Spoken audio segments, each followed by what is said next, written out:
Hey guys, in this video we'll look at Ollama.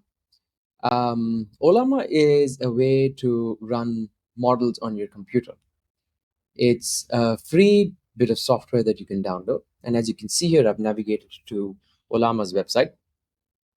That's at ollama.com. We're going to go ahead and download this. I already have this installed. So go ahead and click the download button and get it installed for your operating system. Once you've done that, you should be able to see an Ollama icon right up here and have it be accessible through the CLI. Once in the CLI, you have access to a command called Ollama, and it has a whole bunch of options. For one, let's look at LS to see what models we have.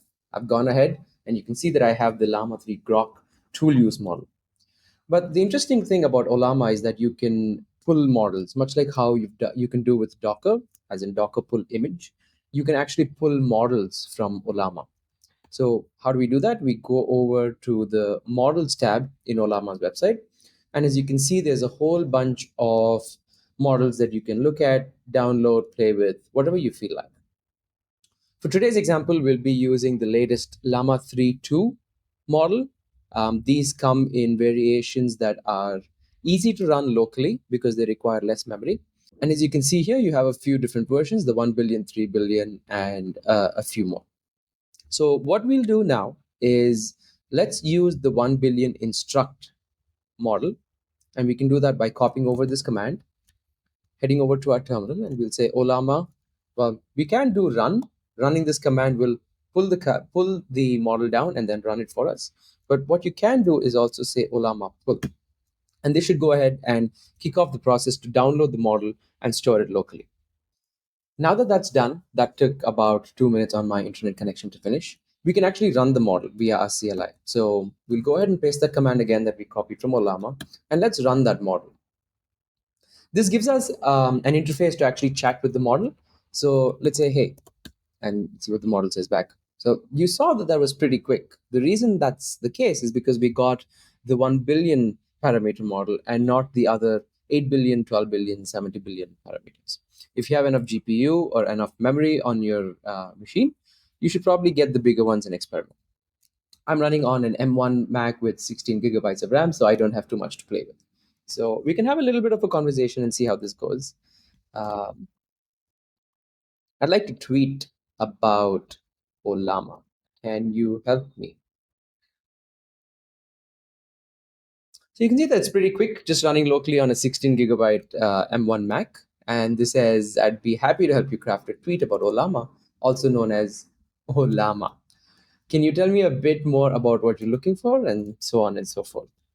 The really cool part about Ollama is that you can use it as a server. It exposes an endpoint that you can hit for both generation and completion.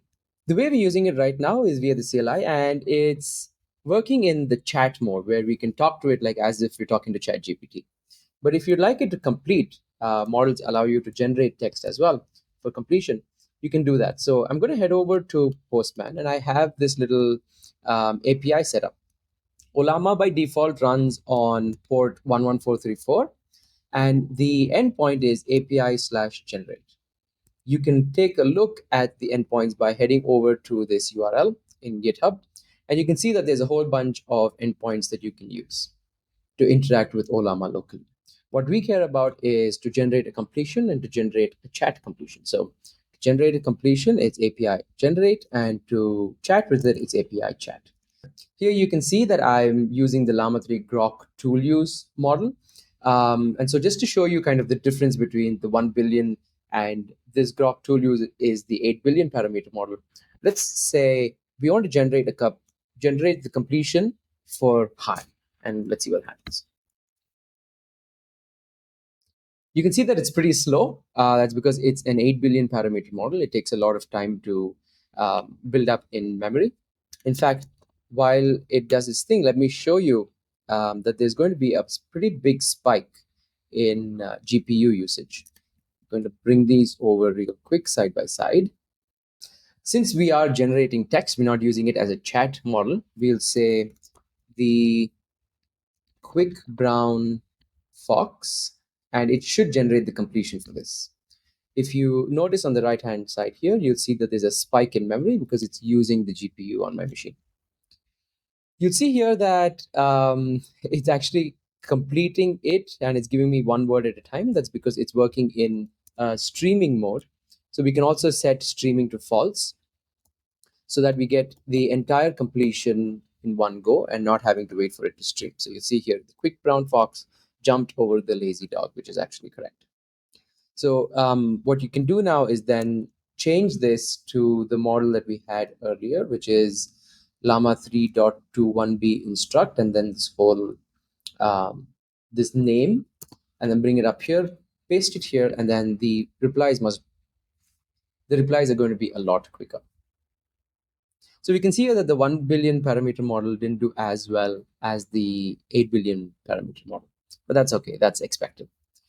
What we can do also is have this chat interface like we were doing with the CLI.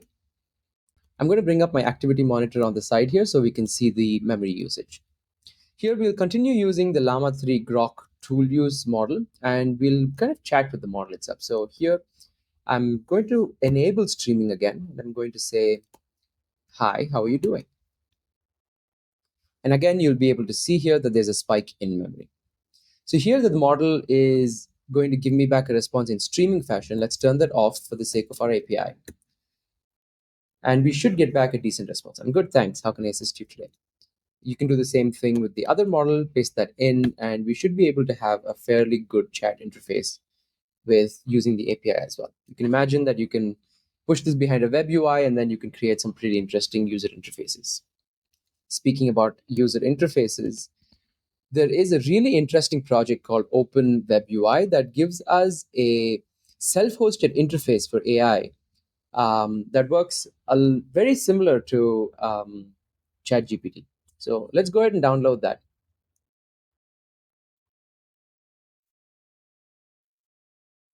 All right, so let's get to the installation instructions.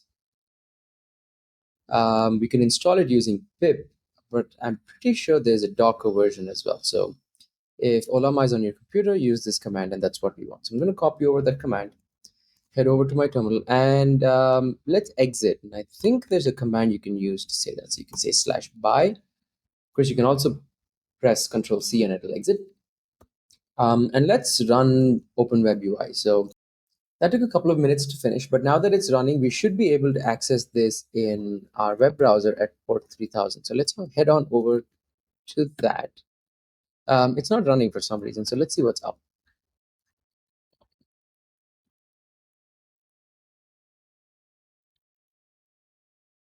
Oh, yeah, I guess it just took a couple of minutes to come up.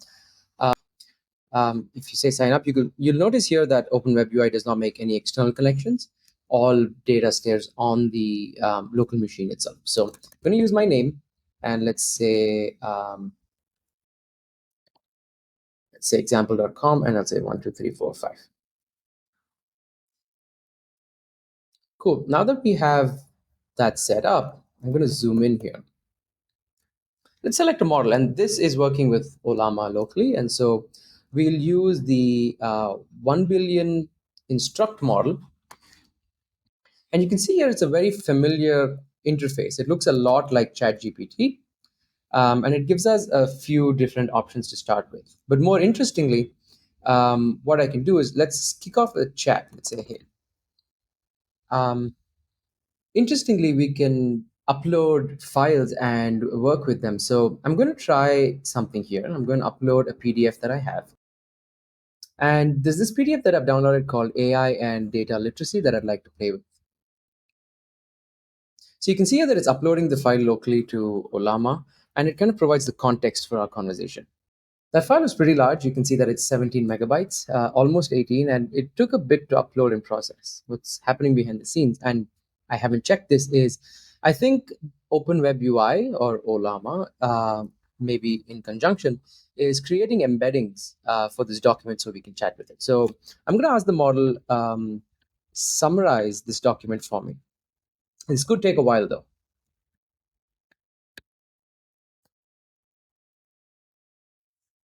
It's actually pretty quick for a model that's running locally. And so it says the document explains how natural language processing or NLP algorithms generate response to user queries.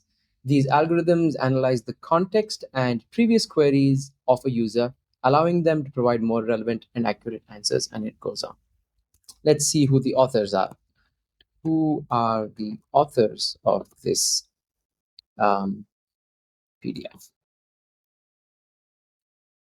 Well, we'll have to open up the PDF to check, but as you can see, it's a pretty handy tool to work locally and completely offline, actually, with large language models.